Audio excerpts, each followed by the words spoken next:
Jack Delhi counselling की जो first round की जो आपका आएगा रिजल्ट, उसमें आपको क्या चेंजेस देखने पड़ेंगे और क्या चीज़ें हो सकती हैं? तो उस चीज़ के ऊपर आज डिस्कस करते हैं और उनके नोटिस को आज एक इवैल्यूएट करते हैं, नोटिस को अच्छे से पढ़ते हैं और जानते हैं फर्स्ट राउंड का क्या सीन है। चलिए सबसे पहले हम आ जाते हैं अपने स्क्रीन पे। तो मैंने आप लोग को जैक दिल्ली काउंसलिंग का पूरा एक चॉइस लिस्ट बनाना सिखाया था इस वीडियो पे। इस एक्सेल शीट को आप ज़रूर चेकआउट करें। चलिए सबसे पहले यहाँ पर हम बात करते हैं, ये जैक दिल्ली शीट है जहाँ पर जैसे-जैसे जैक दिल्ली के जो वीडियोज़ हम डालते जाएँगे, उसी तरीके से उनमें हम आपको अपडेट करते जाएँगे। तो सबसे पहले अपने स्क्रीन पर देख सकते हैं कि जो फर्स्ट राउंड का रिज़ल्ट है, वो आपको जून 15 को देखने को मिल जाएगा आफ्टर 5 पीएम, तो आपको शाम को मिलेगा। इसके बाद साथ-साथ जो है कि आप लोग यहाँ पर देख सकते हैं, जो जो भी आपको रिज़ल्ट मिलेगा, जो भी कॉलेज आपको मिलेगा, वो आपको ध्यान रखना है कि आप जो है 10th ऑफ 10 एएम से लेकर आप 3 एएम तक आप जो है रिपोर्टिंग कर सकते हैं किसी भी कॉलेज में। सुबह 10 बजे से 3 बजे तक आप कॉलेज करेंगे, जो भी कॉलेज आपको मिलेगा। तो ऐसा नहीं है कि आपको अगर कोई कॉलेज मिल गया तो आपको दिल्ली नहीं जाना है, तो आपको दिल्ली जाना पड़ेगा और दिल्ली में उन सारे कॉलेजेस को विज़िट करना पड़ेगा। देखिए, दिल्ली रीजन में एसटी कैटेगरी है और साथ ही साथ दिल्ली रीजन में OBC category with JEE Mains CRL जो है 80,000 तक अप्लाई कर सकता है और उनको 17 तक आना है। ठीक है? और यहाँ पर देख सकते हो दिल्ली रीजन ओबीसी कैटेगरी जो सीआरएल है, रैंक 80,000 से ज़्यादा होगा, उनको अट अट माने 18 जून से रिपोर्टिंग करनी है। दिल्ली रीजन में जो एससी कैटेगरी होंगे, उनको रिपोर्टिंग 19 तारीख को करनी है। तो एकदम स्पेसिफिक दिया हुआ है कि आपको कब रिपोर्टिंग करनी है। साथ ही साथ दिल्ली रीजन में आप लोग जो ईडब्ल्यूएस कैटेगरी है, उनको 22 तारीख को रिपोर्टिंग करनी है, बीच में 2 दिन छुट्टी है। इसके साथ-साथ जो है आपको आउटसाइड दिल्ली जो रीजन्स है, अब जो आउटसाइड दिल्ली से जो स्टूडेंट्स हैं, उनको जून 23 को रिपोर्टिंग करनी है। ऑल कैटेगरीज़ जो भी आपका कैटेगरी है आउटसाइड वालों को उनको करना है। जो दिल्ली रीजन में जनरल कैटेगरी स्टूडेंट्स थे जो कि बच गए और रैंक जिनका 25,000 से कम है, उनको जून 24 को रिपोर्टिंग करनी है। और दिल्ली रीजन के स्टूडेंट्स जो कि जनरल कैटेगरी में है बट उनका रैंक जो है 25,000 से ज़्यादा है, उनको 25 तारीख को रिपोर्टिंग करनी है।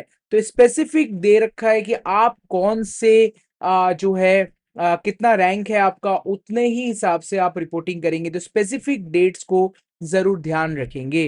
Candidates who have been allotted a seat in round 1 and do not pay the seat acceptance fee, अगर आपने पेमेंट नहीं किया जो 95,000 रुपीस है और have paid the required external fee and do not report physically, आपने पैसा दिया पर आप रिपोर्टिंग नहीं कर रहे हो और document verification eight respective institute, the admission will be cancelled. आप आगे जाकर एडमिशन नहीं ले सकते, आपका खत्म हो गया काउंसलिंग, आपके 95,000 रुपीस कुछ ही दिनों में रिफंड हो जाएंगे।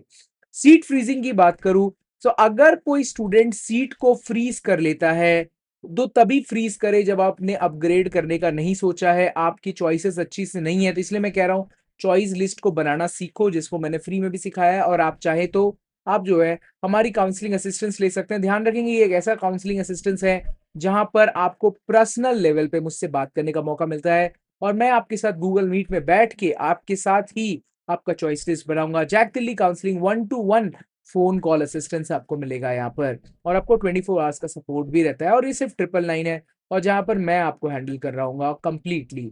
तो चलिए सबसे पहले इस चीज को देखते हैं कि लास्ट डेट जो है, लास्ट डेट एंड टाइम जो है 25 को है। तो और यहाँ पर जो है सीट फ्रीजिंग आप 25 तारीख तक एडमिशन ले सकते हो। तो ये हो गई पूरा काम।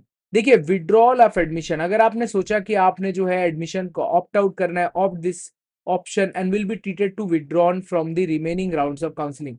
The candidates who opt this option like withdrawal of admission एक ऑप्शन है, ठीक है, और इसको आप कर सकते हो 10th को, सॉरी जुलाई 12 तक लास्ट डेट एंड टाइम जो है अलॉटेड सीट को छोड़ने का, वो जुलाई 12 रखा गया है। उसके बाद सेकंड राउंड है। तो हमने फर्स्ट राउंड का इस वीडियो बनाया and we are discussing on this first round itself कि देखिए 15 तारीख को रिजल्ट आने के बाद एक अलॉटमेंट लेटर मिलेगा, जो लेटर आपको डाउनलोड करना पड़ेगा थ्रू पेइंग दैट अमाउंट और आपको एडमिशंस के लिए प्रोसेस कराना पड़ेगा। तो एडमिशंस बहुत ही कॉम्प्लेक्स प्रोसेस है देखा जाए तो जैक दिल्ली काउंसलिंग में, और इस चीज को आपको पूरा इन डेप्थ समझना जरूरी है before you go completely inside. तो फर्स्ट राउंड का हमने डिस्कस किया and we will be discussing the second round itself and some other rounds, upgradation round and जो क्या क्या रूल्स एंड रेगुलेशंस है in the JAC Delhi counselling in depth, so that कि आपको कोई भी चीज का कंफ्यूजन ना रहे।